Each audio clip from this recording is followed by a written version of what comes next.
예, 오늘의 증시 브리핑 시작하겠습니다. 키워드 정리해보면 금통위에서 사실상 금리 인상 끝났다 이런 코멘트 나온 게 좀 중요했고요. 근데 이제 6개월 이내 금리 인하 하지는 않을 것 같다 이런 코멘트도 나왔죠.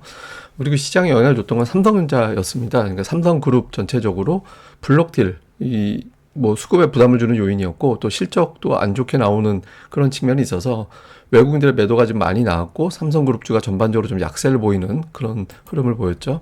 그리고 기관 투자자들이 동시효과 전까지는 매수였다가 결국엔 동시효과의 만기 여파로 또 매도로 바뀌면서 결과적으로는 7일 연속 순매도, 기관들이 매도하면 지수는 빠지게 되는 그런 상황이 만들어지죠. 증권, 통신 장비, 2차전지 이런 종목군들이 선별적으로 강세를 보이는 그런 모습을 보였습니다. 근데 오늘은 사실 지수가 장중에 플러스 났었잖아요. 그러니까 웬만하면 플러스가 날만한 상황이었어요. 그러니까 동시효과에 좀 내려서 그렇지. 왜냐하면 코스피가 2017년 이후에 6일 이상 연속 하락한 사례를 쭉 봤는데 8일 연속 하락한 적은 있어도 9일까지 빠진 적은 없었거든요. 그러니까 보통 한 6, 7일 정도 되면 그 다음에는 이제 기술적 반등이 나오는 타이밍이기 때문에 오늘 장중에 또 반등이 나왔었잖아요. 그래서 웬만하면 이제 반등이 나올 수 있었는데 워낙 이제 수급적인 변수들이 있는 날이다 보니까 결국에 밀렸습니다. 근데 어쨌든 내일 하락하게 되면 8일이 되는 건데 보시다시피 2017년 이후에 9일 연속 하락은 없었거든요. 그래서 좀 내일장 정도 됐을 때는 이제 저점 매수가 유입될 가능성은 좀 있어 보이긴 하죠. 통계적으로만 보면.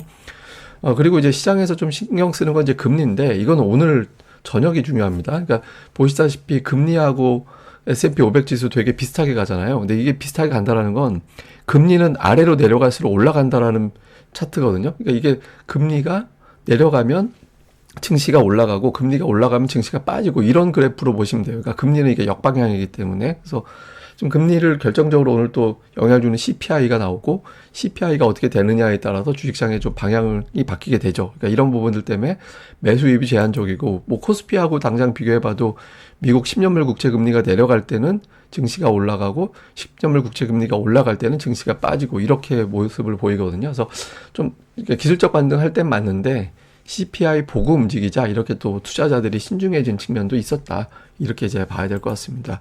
근데 이제 시장이 밀리지 않았던 건 호재거리도 있었기 때문인데 수출입 동향이 10일까지 데이터가 나왔잖아요. 근데 수출이 11% 정도 증가했다라는 보도가 나왔습니다. 물론 이게 뭐 여러 가지 해석이 있긴 하지만 근데 어쨌든 그렇고 반도체가 25.6% 오늘 SK하이닉스가 괜찮았잖아요. 그리고 뭐 석유 제품, 승용차 이런 것들이 이제 플러스를 냈다 이런 어떤 보도가 있었고 그리고 특히 중요한 건 이제 중국이 20개월 만에 이제 수출이 증가세로 돌아선 건지 반짝인지는 알 수는 없지만 대중국 수출이 늘어났다라는 점은 우리나라 무역수지 적자의 가장 결정적인 이유가 중국 수출 감소였잖아요. 그래서 혹시 이런 부분들이 해소되는 건가? 그러니까 이런 어떤 기대감을 살짝 자극을 했죠. 그래서 이런 것들이 올해 그럼 기업들의 실적은 선방하겠구나라는 기대감이 있었고 이런 것들이 뭐 그래도 이제 시장이 좀 장중에 플러스권을 유지할 수 있었던 그런 이유 중에 하나였던 것 같습니다.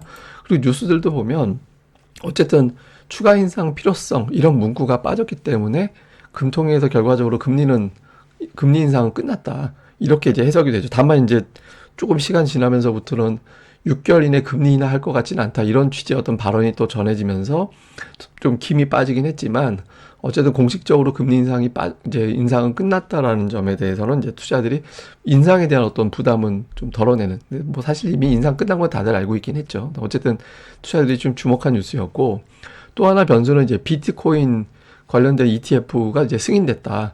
이렇게 되면서 오늘 관련된 종목들이 뭐 급등을 하고 이런 모습이 나왔는데 이제 그 비트코인 기준으로 5만 달러를 넘어가게 되면 코스닥에 좀 부담이 될 가능성도 없지는 않습니다. 그러니까 이게 예탁금이 굉장히 많이 유입되면 상관이 없는데 예탁금이 어정쩡한 상태에서는 가상화폐 투자로 자금이 분산될 가능성도 있거든요. 투자 자산이. 그렇게 될 수 있어서 비트코인이 이제 오르고 그쪽으로 자금이 쏠려가는 상황이 만들어지면 좀 골치 아파지거든요. 그래서 코인하고 같이 봐야 되는 게 이제 예탁금이 좀 정체가 된다든가 빠지거나 이렇게 되는지 이것도 좀 봐야겠죠. 그래서 이거는 코스닥에는 분명히 영향을 줄 수 있는 요인이고요. 그 다음에 오늘 삼성전자를 비롯해서 이제 블록딜 이슈가 있는 종목군들이 대거 좀 흘러내렸는데 블록딜은 주식시장에는 부담이 돼요. 단기로는. 왜냐하면 예를 들어서 10,000원에 오늘 종가가 있다면 오늘 10,000원짜리 주식이 있다라면 종가보다 더 할인된 가격에 블록딜이 되잖아요. 그럼 내가 이제 이 주식을 갖고 있던 사람이 1,500원부터 1,100원부터 계속 때리는 거예요. 때려가지고 막 9,900원까지 때려 놓으면 블록딜은 9,800원, 9,700원 이렇게 되기 때문에 확보한 현금으로 할인된 가격에 다시 되사버릴 수 있잖아요. 그러니까 그런 것 때문에 이제 블록딜 이슈가 있을 때 관련된 종목들이 좀 하락하는 그런 경향성이 있거든요. 그래서 오늘 지수가 빠지는데 뭐 중요한 영향을 줬다 이렇게 볼 수 있겠습니다. 수급에서는 뭐 외국인들이 장중에 더 많이 팔긴 했지만 어쨌든 동시효과에 좀 줄여서 그렇지 순매도했고, 기관이 장중에 플러스였다가 동시효과에 이제 뒤집어져 가지고 역시 또 매도로 바뀌었습니다. 그래서 기관이 매도하는 7일 연속해서 코스피는 빠졌죠. 그다음에 이제 코스닥은 외국인과 금융투자 중심으로 매수가 들어왔고, 종목은 삼성전자를 무려 4,548억 원. 그러니까 삼성전자 하나 매도가 외국인 전체 매도보다 많았거든요. 그러니까 오늘은 블록딜 여파가 있었다 이렇게 봐야 될 거고, 매수는 네이버 카카오, 카카오뱅크가 순매수 3위로 들어온 게 좀 특징이었습니다. 그 다음에 이제 현대차가 또 매수로 들어와 있고, LG에너지 솔루션 들어와 있고, 하이닉스 들어와 있고, 그러니까 대형주 중에서는 그 이제 삼성자가 되게 많이 들어가 있잖아요. 매도 쪽에 보시면. 그래서 삼성을 집중적으로 매도하고, 나머지는 그냥 조금씩 샀다. 이렇게 보시면 되겠고요. 기관 투자자들도 삼성자를 제일 많이 팔았고, 매수는 이제 에코프로버티, 뭐 카카오, 뭐 SDS 뭐 이런 등등의 어떤 종목군들을 좀 사는 그런 모습을 좀 보인 게 특징이었습니다. 코스닥에서는 이제 외국인들이 2차 전지, 예, 에코프로비엠, 엔캠 이런 등등의 어떤 종목을 좀 담았고요. 그 외에는 이렇게 업종별 특징이 있었다 이렇게 보기는 어려워요. 워낙 2차 전지 쪽 매수한 규모가 전체 매수의 한 70% 가까이 차지하다 보니까 약간 이제 다른 종목군으로 뭐 특징을 잡기는 어려웠던 것 같습니다. 그리고 기관도 역시 에코프로가 순매수인데, 반면에 매도 쪽에 LNF 에코프로비엠 있죠. 그러니까 올해 들어 작년 말부터 특징은 기관은 그냥 종목별로 골라 담다, 업종 내에서 종목별 골라 담기 뭐 이런 형태를 보인 게 특징이다 이렇게 보시면 되겠습니다. 대신 은근히 이제 골라서 반도체주를 좀 골라 담는 그런 특성은 있거든요. 그래서 기관들이 좀 늘리는 종목들은 좀 찾아볼 필요는 있는 것 같습니다. 자, 정리를 좀 해보면, 그 애플이 지금 시가총액이 아직은 1위지만 마이크로소프트하고 거의 붙었거든요.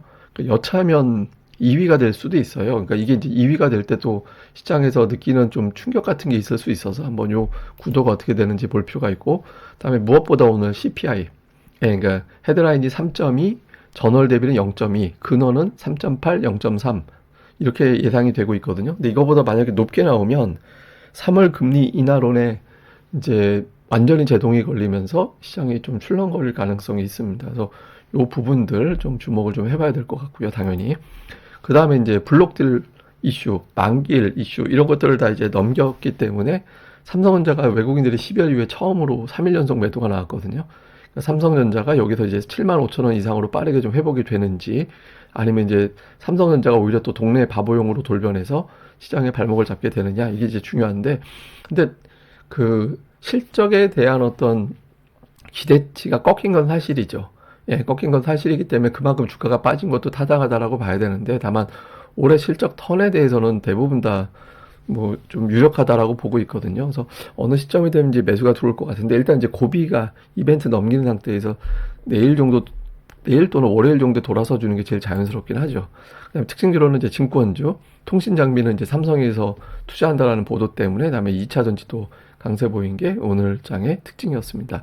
자, 오늘 제가 이제 외신 보면서 좀 특이하게 본 게, 대만 선거에 대해서 굉장히 압박이 있다라는 취지의 기사가 좀 있더라고요. 그러니까 대만 선거 때문에 이제 글로벌 시장이 어떤 좀 흔들릴 수 있다, 변동성이 커질 수 있다, 이런 내용이었거든요. 그래서 시나리오를 저 기사에서 제시를 하는데, 민진당이 승리할 경우에는 이제 그게 중국과의 어떤 관계가 좀 악화될 수 있다. 그래서 대만 증시와 대만 달러가 단기적으로 출렁거리면서 되고, 그다음에 또 반도체, 그러니까 아무래도 이제 대만의 반도체주들의 어떤 부담이 될 거고, 또 중국의 무력 시위가 이어질 가능성이 있어서 조금 이제 좀 변동성이 커질 수 있다, 이런 주장이 있고요. 반면에 뭐 중국이 내부 문제 더 신경 쓰느라고 별거 아니다, 이런 어떤 주장도 있긴 하지만, 어쨌든 저걸 좀 걱정하는 시각이 있고요. 그 다음에 반면에 이제 국민당이 승리하면 중국과 대만과의 어떤 관계 개선에 무게가 실리면서 증시와 대만 달러가 급등을 하고 이제 대만 증시도 올라갈 거다, 뭐 이런 이야기 있고, 근데 다만 이제 저게 중국 쪽으로 친중국이 돼버리면서 이제 반도체 공급망에 좀 어떤 변수가 될지는 예상하기 어렵다, 뭐 이런 주장도 있습니다. 그래서 시장에서는 저걸 왜 걱정하냐면, 오늘 이런 그래프가 돌았어요. 블룸버그에서 대만에서의 어떤 전쟁이 벌어지게 될 때 코로나 때보다 이제 GDP에 주는 타격은 더 크다. 엄청나게 타격을 줄 거다. 뭐 이런 어떤 분석도 나왔거든요. 그래서 이게 좀 자꾸 막 이런 걸 갖다가 보게끔 막 조장을 하는 것 같아요. 그래서 대만 선거 앞두고 시장의 긴장도도 일부는 좀 있었고 그런 부분도 시장에 영향을 준 측면도 없잖아 좀 있었다. 뭐 이렇게 보는 시각도 있는 것 같습니다. 그래서 요거는 이제 어쨌든 주말 되면 결과가 나오니까 그 이후의 내용을 좀 보도록 하겠습니다. 그리고 이거는 그 미국이 20% 이상 증시가 올라간 다음에 어떤 지수 경로를 평균적으로 그려본 거거든요. 요일 날짜별로. 근데 원래 2월 중순까지는 그냥 재미없었다라는 거예요. 2월 중순까지는 재미없다가 그 다음에 이제 2월 중순경부터 증시가 올라가기 시작했다. 그래서 지금의 미국 시장의 움직임은 지극히 평년하고 비슷하다라는 겁니다. 그래서 지금 뭐 워낙 많이 올랐기 때문에 연초에 좀 매물 소화하는 거는 당연한 거 아닌가? 이렇게 보는 시각이 통계적으로는 있다. 이 점도 그래프로 설명드리도록 하겠습니다. 뭐 이것도 역시 제가 계속 올려드리고 있으니까 여기 오셔서 이 증시 분석 데이터에 있는 차트들, 이거 제가 이제 뭐 20% 이상 올라간 거, 이거 어저께 밤에 올려드린 차트였거든요. 그래서 여기 보시면 되니까 뭐 고릴라 리서치로 오시고 여기서 많이 데이터 좀 함께 공유해 주셨으면 좋겠습니다. 그리고 가입 이벤트는 이번 주까지, 그러니까 내일까지만 진행이 됩니다. 그래서 기업 분석 보고서 일주일에 2개, 교육 동영상 2개, 멤버십 브리핑 3번 등등의 어떤 내용들을 받아보실 수 있는 하루에 1,300원 꼴 정도, 평균 그 정도로 이벤트 내일까지만 진행되니까 뭐 참고 많이 해주셨으면 좋겠습니다. 예, 어쨌든 시장이 그렇게 편안하지는 않을 것 같아요. 제 생각에 1월은 그냥 편안하지는 않을 것 같고 막 변동성도 요란하고, 근데 이제 종목들별로는 이미 선조정 받고 좀 돌리는 종목들이 조금씩 나오고 있거든요. 그래서 그런 종목들에 조금 더 집중을 하면서 좀 차분하게 이제 생각할 때가 아닌가, 뭐 이렇게 이제 보면서 좀 너무 막 급하게 1월에 어려워서 어떡하지 이렇게 너무 걱정하지 마시고 좀 차분하게 종목들 좀 챙겨보는 그런 이제 시기를 삼아 보시는 게 중요할 것 같습니다. 예, 틈틈이 제가 또 내용들 나올 때마다 또 정리해 드리겠습니다. 이 방송 구독하기와 좋아요 꼭 부탁드립니다. 감사합니다.